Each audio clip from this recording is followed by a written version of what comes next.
అఖండ 2 cinema రేపు దేశవ్యాప్తంగా కాదు ప్రపంచవ్యాప్తంగా రిలీజ్కి సిద్ధమవుతున్న సమయంలో ఇప్పుడు అనుకోని కష్టం వచ్చి పడింది.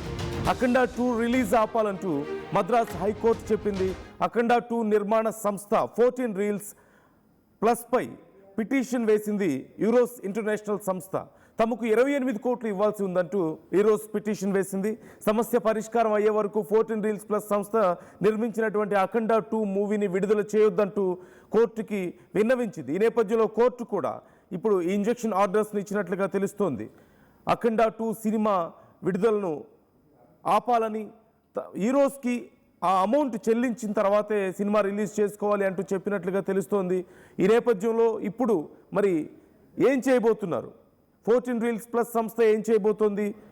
అఖండ 2 సినిమా రిలీజ్కి నిజంగానే సమస్య రాబోతుందా? ఇప్పటికే టికెట్స్ అమ్ముడైపోయాయి. ప్రీమియర్ షోస్కి పర్మిషన్ దొరికింది. టికెట్ల రేట్లు పెంచుకోవడానికి పర్మిషన్ దొరికింది.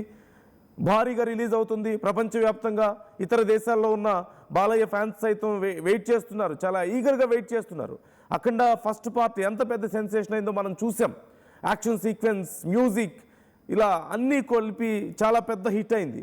ఇప్పుడు అఖండ 2లో మరింత పెద్ద ఎత్తున సీజీ వర్క్ కనిపిస్తుంది. గ్రాఫిక్స్ అలాగే భారీ ఎత్తున కాస్టింగ్ కనిపిస్తుంది. పెద్ద పెద్ద యాక్టర్స్ కనిపిస్తున్నారు. చాలా యాక్షన్ సీక్వెన్స్ మరింత భయంకరంగా ఉన్నాయి. బ్యాక్గ్రౌండ్ స్కోర్ ఇంకా స్ట్రాంగ్గా కనిపిస్తుంది. సో ఓవరాల్గా huge hype is there. At the same time అంచనాలు భారీగా ఉన్నాయి. సినిమా రిలీజ్ అయిన తర్వాత ఖచ్చితంగా మంచి సక్సెస్ ఉండబోతుంది అంటూ బాలకృష్ణ లుక్లో మంచి చేంజ్ కనిపిస్తుంది. మొదటి పార్ట్కి సెకండ్ పార్ట్కి ఇలా చాలా భారీ అంచనాల నడుమ ప్రపంచవ్యాప్తంగా రిలీజ్ అవుతున్న ఈ సినిమాకి చివరి క్షణాల్లో ఈ బ్యాడ్ న్యూస్ వినిపిస్తోంది. కోర్టు చెప్పింది చాలా క్లియర్గా, ఇప్పుడు ఈరోజు వాళ్ళకి ఇవ్వాల్సినటువంటి అమౌంట్ని 14 రీల్స్ ప్లస్ వాళ్ళు అప్రాక్సిమేట్లీ 28 crores అంటూ తెలుస్తుంది. ఈ అమౌంట్ని ఇచ్చిన తర్వాతే సినిమా రిలీజ్ చేయాలి అని.